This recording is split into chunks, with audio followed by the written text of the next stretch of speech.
अस्सलाम वालेकुम स्टूडेंट्स, मेरा नाम है वकार हसन और आज हम डिस्कस करेंगे 5 पेपर करेक्शन सेंटेंस करेक्शन के। इस सीरीज़ में मैंने बहुत सारे लेक्चर्स पहले सेंटेंस करेक्शन के अपने यूट्यूब चैनल की प्लेलिस्ट में रखे हुए हैं आप लोगों के लिए, तो स्क्रीनिंग की तैयारी आप वहाँ से कर सकते हैं और मज़ीद लेक्चर में शेयर किए जा रहा हूँ आप लोगों से।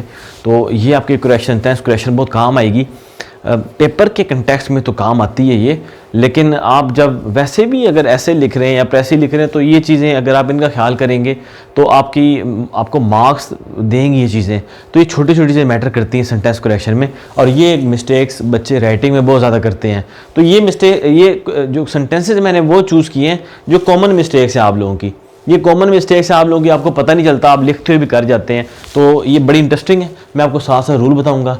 आप रूल को गौर से सुनिएगा, किस रूल के तहत मैंने इनको करेक्ट किया है, ताकि जब आप ऐसे लिखो आप या प्रेसी लिखो या इवन स्क्रीनिंग में बैठो, जब आप CSS में या PMS में अगर आप करेक्शन करें तो कम से कम आपको रूल पता हो और आप गलत ना करें, और आपको काफ़ी हेल्पफुल होंगी अपनी डे टू डे लाइफ में भी। ठीक है, तो पहला सेंटेंस देखते हैं। I have read an interesting book yesterday. देखिए, हैव रेड आपने प्रेजेंट परफेक्ट यूज़ किया। इसके अंदर प्रेजेंट परफेक्ट होता है जब कोई कॉन्सिक्वेंस के तौर पे आपके प्रेजेंट से कोई चीज़ लिंक हो जाए। रिसेंट पास्ट में एक्शन ख़त्म होता है प्रेजेंट परफेक्ट में, उसका कॉन्सिक्वेंस लिंक कर होता है आपके प्रेजेंट से। तो ऐसा सिनेरियो तो यहाँ पे नहीं है, यहाँ पे तो येस्टरडे की बात है।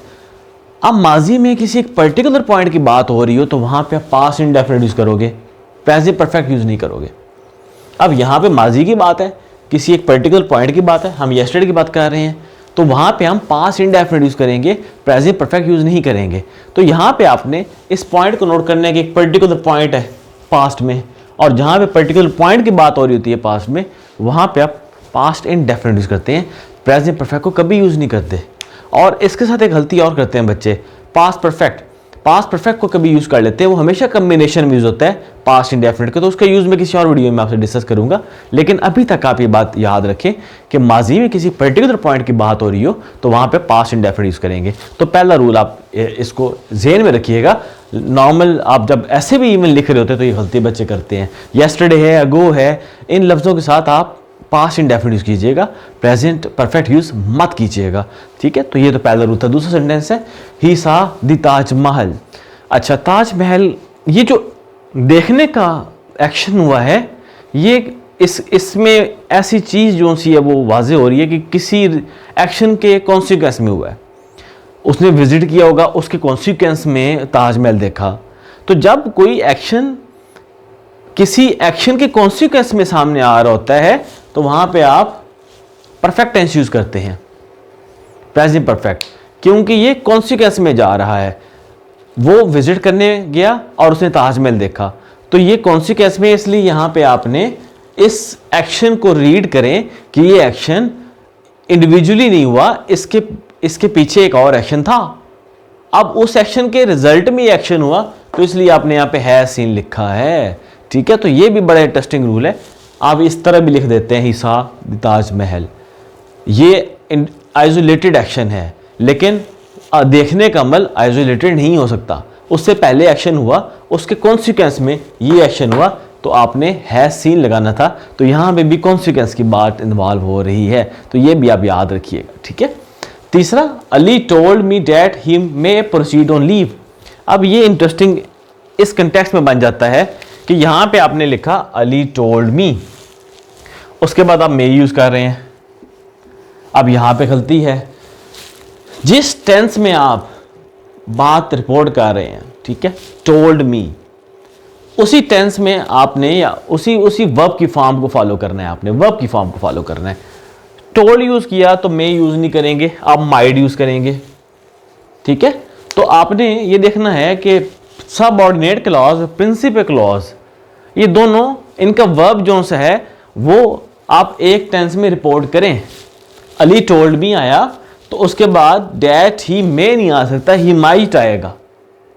ठीक है, क्योंकि आप यहाँ पे माजी की बात कर रहे हैं, तो यहाँ पे भी मे नहीं, हम माइट का इस्तेमाल करेंगे। तो ये भी ज़हन में रखा करें कि वर्ब जो आप यूज़ कर रहे हैं, यहाँ पे मे यूज़ कर रहे हैं, यहाँ पे टोल्ड यूज़ कर रहे हैं, ये आपस में रिलेट नहीं कर रहे।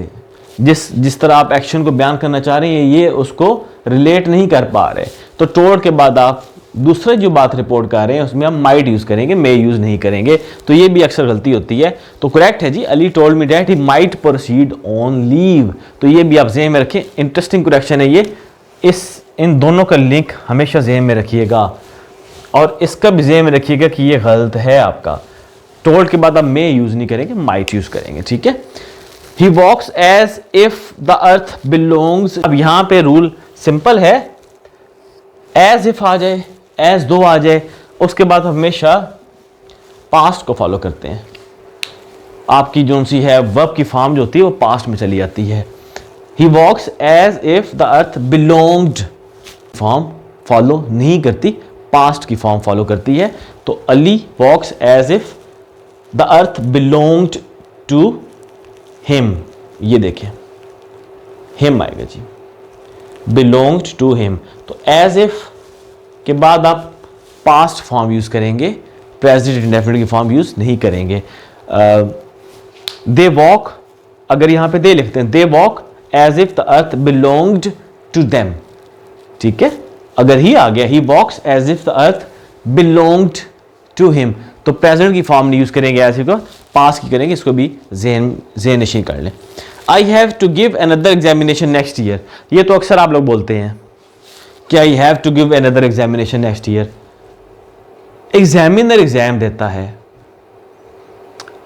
स्टूडेंट एग्जाम को टेक करता है। आप लिखेंगे I have to take another examination, ये बहुत कॉमन मिस्टेक है। हैव टू टेक कह सकते हैं स्टूडेंट्स, हैव टू गिव नहीं कह सकते, तो ये गलत एक्सप्रेशन आप यूज करते हैं। I have to give another examination, इसकी करेक्ट फॉर्म है I have to take another examination. तो जब भी आप लोग CSS की बात भी करते हैं तो आप कहा करें I have to take CSS examination next year. I have to give नहीं होगा, वो आपका FPC के एग्जामिनर कह सकता है I have to give CSS examination. I have to take आपके लिए ठीक है, लेकिन ये बहुत वाइडली मिसयूज हो रहा है।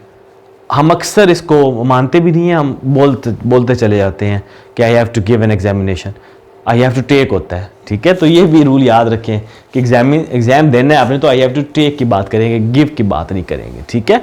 तो ये इंपॉर्टेंट करेक्शन इसलिए हैं, आपकी डे टू डे लाइफ में यूज हो रही हैं। पहले वाली भी, दूसरे वाली भी, ये तो बहुत ज़्यादा यूज होती है। तीसरे वाले भी, ये भी आप नॉर्मली यूज़ कर रहे होते हैं। एज इफ और एज दो एक्सप्रेशन भी आप यूज़ करते हैं, और ये तो बहुत कॉमन मिस्टेक है। तो मोस्ट इंपॉर्टेंट जो करेक्शंस हैं ये मैं शेयर कर रहा हूँ आपसे, स्क्रीनिंग में भी आ सकती हैं आपके, और नॉर्मली जब आप ऐसे राइटिंग की प्रेसी राइटिंग कर रहे हो तो फिर भी इन करेक्शंस का आप ख्याल रखा करें, ताकि कम से कम आपके बिला वजह के मार्क्स ना काट जाएँ। जो चीज़ें आपको कम से कम यहाँ से मिल रही हैं वहाँ से तो मार्क्स गेन करें बैठे बैठे, ठीक है। तो देखते रहें, शेयर करें, मैक्सिमम लोगों को बेनिफिट हो, और दुआ में याद रखिएगा जी। Thank you so much.